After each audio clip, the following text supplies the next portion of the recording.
look at you did to me.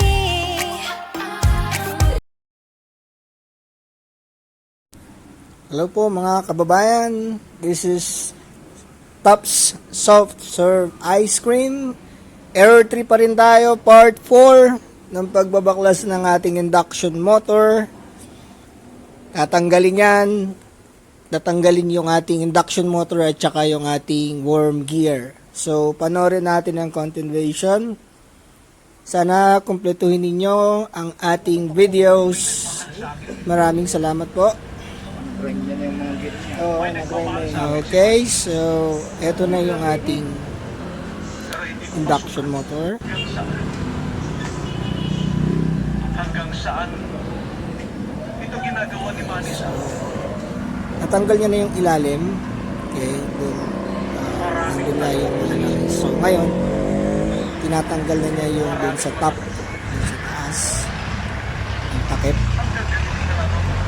So pag inangat mo kasi yun, meron dun kailangan hinangin, meron silang tinatanggal dun.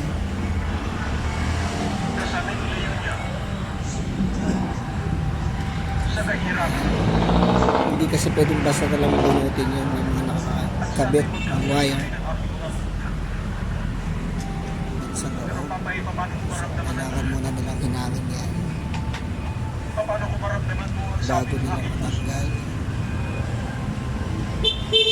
Matigas pa rin ang aking At least aware kayo kung paano ginagawa yung mga induction motor. matutulungan ninyo sa inyong balat.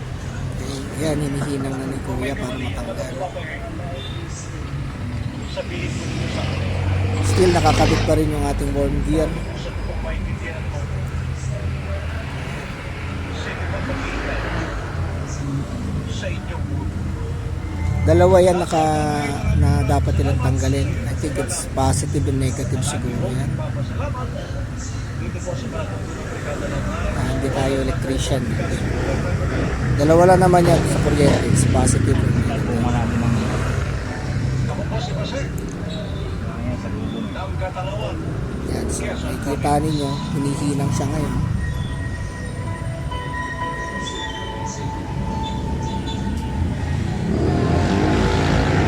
Yung part na yun, nandun yung kailangan nilang hinangin, makakabit. Sa lubong yan, hindi kakalas yan.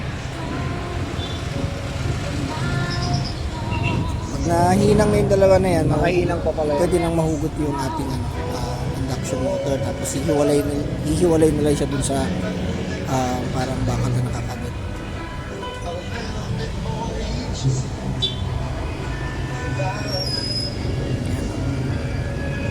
Nakatape yan kasi para hindi malaglag o baka may malaglag na parts dun sa ano na yan, yung dalawang parang bilog. Yan na yung part na hinihinang nila. So ngayon natanggal na yung pagkakahinang. So nahugot na yung ating door. So checking lang sila. Malinis naman yung loob, walang sunog, walang putol. So ngayon check up ito na yung pinaka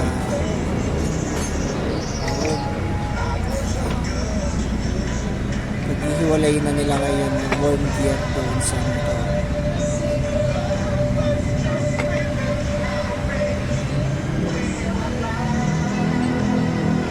Nakita nila malinis yung ating motor.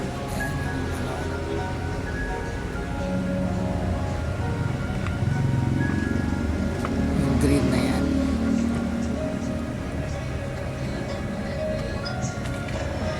Yun, may tinanggal sila parang sapatos ng kabaya. Hindi ko alam kung tawag dyan. May mga parts silang tinatanggal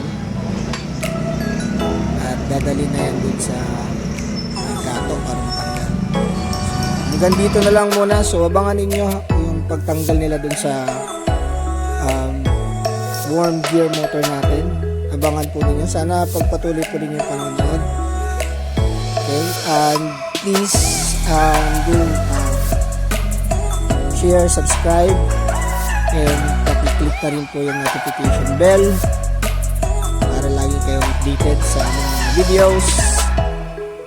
And sana po tulungan nyo kami lumaki or lumago yung aming YouTube channel. Maraming salamat.